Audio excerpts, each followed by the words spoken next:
Welcome to The Debate. Our focus today is F. Scott Fitzgerald's masterpiece, The Great Gatsby, and specifically, the very foundation of the narrative itself, Nick Carraway.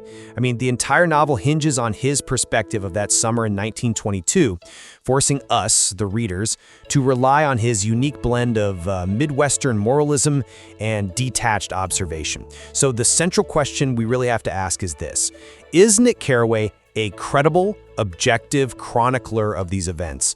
Or is his narrative so fundamentally shaped by personal biases that it's, unreliable? I'm going to argue that Nick's stated moral principles and his unique position make him a necessary and ultimately a trustworthy narrator. And I'm coming at this from let's say, a different angle. I think the moment Nick introduces himself, he sets up this moral framework that he almost immediately violates. The result is a narration that's less about objective history and more about, his own moral self-fashioning. He's basically crafting a record that justifies his own escape from the moral decay of the East. So I contend his credibility is severely compromised from the start, making him profoundly unreliable. I see why you'd think that. When they offer a different perspective on that moral foundation. Nick's reliability, I think, stems not from some kind of flawless objectivity, which, very few narrators actually possess, but from his struggle with judgment. He starts by recounting his father's advice. Whenever you feel like criticizing anyone, just remember that all the people in this world haven't had the advantages that you've had. This is the explicit instruction that leads to his inclination to reserve all judgments. But what's crucial is he defines the limits of his tolerance. He sets a moral line. And yet, he immediately exempts Gatsby from his scorn, even while saying Gatsby represented everything for which I have an unaffected scorn. He sees in Gatsby this gorgeous, heightened sensitivity to the promises of life, an extraordinary gift for hope. And this suggests he recognizes a quality that transcends the superficial immorality of the era, justifying his deep attention to the story. See, I'm sorry, but I just don't buy that rhetorical framework. It feels like a kind of smokescreen, and it's undermined by the very next sentence. He describes himself rather snobbishly as believing that a sense of the fundamental decencies is parceled out unequally up earth. Now, that isn't reserving judgment. That's setting up a premise of moral elitism before the story even begins. And the biggest contradiction, the clearest sign of his bias, comes later when he declares himself one of the few honest people that I've ever known. A self-serving judgment like that signals a profound lack of objectivity. He's so quick to judge everyone else. Just look at his descriptions of Tom Buchanan in the first chapter. Supercilious, possessing a cruel body, a hulking specimen. He doesn't just record Tom's actions, he performs a character assassination from the get-go, proving his initial promise was just an ideal. Okay, the initial assessment of Tom as a hulking specimen may be judgmental, I'll grant you that. But can we really deny that Nick's moral revulsion gets at a truth that a more detached narration might miss? Tom's physical description directly corresponds to his moral brutality. But let's move to the exemption of Gatsby, because that's where the credibility really lies. Is it objective truth or just wishful thinking? I maintain Nick's exemption is warranted by the evidence. At the end of chapter 1, he sees Gatsby on his lawn, stretching his arms toward the dark water, toward a single green light. That image is so potent because it captures this deep, almost spiritual focus that isn't about materialism. Nick doesn't just see a rich guy throwing parties. He sees someone clinging to an incorruptible dream. And his later actions, like setting up the reunion, show his commitment to honoring that gift for hope. That's a compelling point about the symbolism, but you're conflating Nick's aesthetic appreciation for Gatsby with objective reliability? Have you considered that his romantic fascination with this gift for hope makes him completely ignore the criminality at the heart of Gatsby's existence? Nick himself is the one who chronicles the rumors that Gatsby killed a man or was a German spy. If he's an objective chronicler, why does he let these deeply problematic, even criminal elements just stand there and still assert that Gatsby turned out all right? He asserts Gatsby turned out all right in the end, and that's the key. because when you compare him to the casual malice of the established wealthy, Gatsby's sins were committed in the service of an ideal. Yes, the means were corrupt, the bootlegging, Wolfsheim, but the end was pure in his mind, recreating a moment in time with Daisy. Nick distinguishes Gatsby's efforts from the moral vacuum of Tom and Daisy. The fact that he records the rumors and the criminal ties actually proves his credibility as a witness. He gives us the facts, but his interpretation shows his value as a narrator. He draws the moral distinction for us. But that distinction is the unreliability. It suggests the narrative is less about the truth of Gatsby and more about Nick's own psychological need to find meaning. He needs Gatsby to be this sublime counterpoint to all the corruption he sees. If he judges Tom for being cruel, why does he give Gatsby a total pass for being a criminal who profits from lawlessness? The only explanation is that his moral compass is entirely selective, based on his emotional investment. His narrative isn't history. It's practically a hagiography. A biography that treats its subject with so much reverence it ignores the darker truths he himself puts on the page. I have to reject the term hagiography. A hagiography would just ignore the Wolfsheim connection. Nick gives us the full picture. He understands that Gatsby represents a deeply flawed execution of a very worthy American ideal. If Nick had been truly objective, in a scientific way, we would have gotten a dry police report. Instead, he delivers a moral investigation, and his conclusion that Gatsby's dream gave him a dignity others lacked is earned. And this selective treatment, it ties directly into Nick's class and geographic bias. This is the second major filter corrupting his account. His entire narration is framed by his so-called Midwestern decencies, which makes him look at Westag's bizarre new money and Gatsby's imitation of some Hotel de Ville mansion with disdain.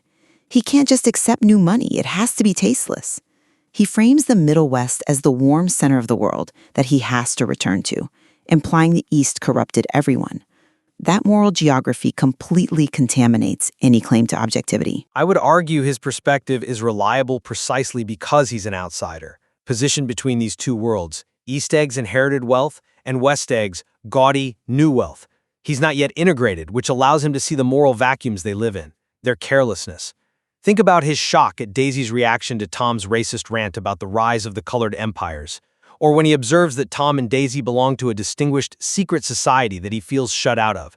He records these ugly moral moments. Okay, but doesn't his Midwestern lens cause him to misinterpret what he sees? When he focuses on the carelessness of Tom and Daisy, he's applying a small-town moral code to a totally different social structure. He looks down on Gatsby's parties because they lack the rigid structure of the East, even though the East is far more destructive. His initial disdain for Gatsby's house as an imitation is pure class snobbery disguised as criticism. He's judging the style of the money before he even gets to the source of the corruption. But if his bias starts with aesthetic taste, it quickly matures in a moral insight. His eventual disillusionment when he drives away disgusted, that reinforces that he eventually finds the absolute limit of his tolerance. His return to the West is the final act of validation. It confirms he's the only one with the moral structure to render a final verdict on the East. He isn't just judging from afar, he's judging from the vantage point of someone who has witnessed the incorruptible dream collide with the corrupting force of old money. We still have to address another significant filter, though, his inherent gender bias, which profoundly colors his perceptions. This is a third point of contention, his treatment of the female characters.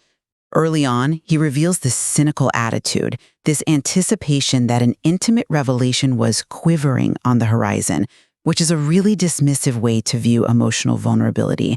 And even more damning, he condemns Jordan Baker as incurably dishonest and only recalls her golf scandal when it confirms the negative view he already has of her. I acknowledge the gender bias is there. Nick is a product of his 1920s perspective. But even with those flaws, he provides these crucial objective details that a purely unreliable narrator would just omit. He shows us the cruelty instead of just telling us about it. His skill as an observer is vital. For instance, he captures the subtle power dynamic between Tom and Daisy, Daisy's injured finger, and her devastating comment that the best thing a girl can be is a beautiful little fool. But even in the novel's emotional climax, he simplifies Daisy's reality to fit his theme. In the scene where she's crying over Gatsby's shirt, he frames her emotion as being purely about the loss of the dream itself.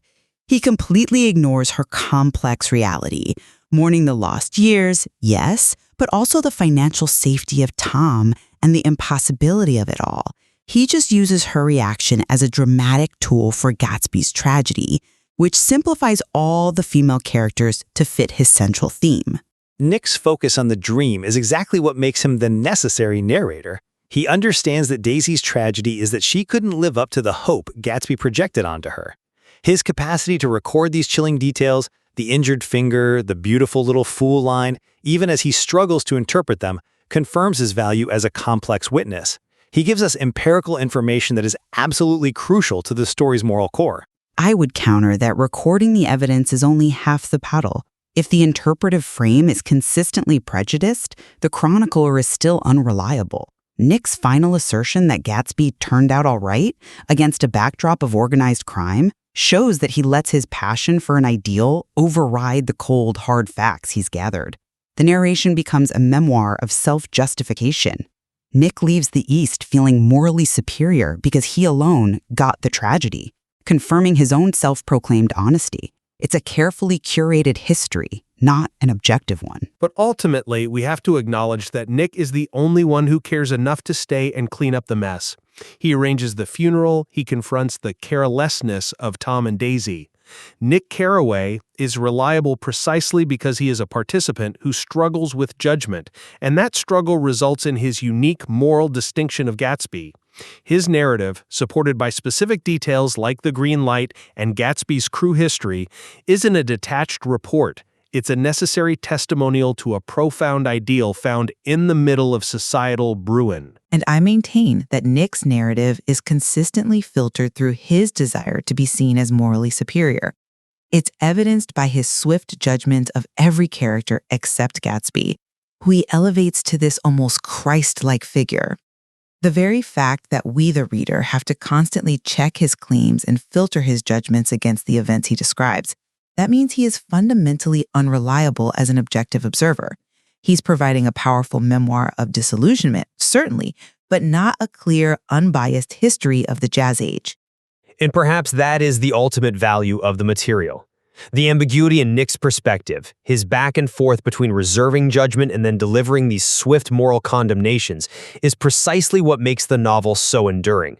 It forces us to engage in the very act of moral assessment ourselves. Exactly.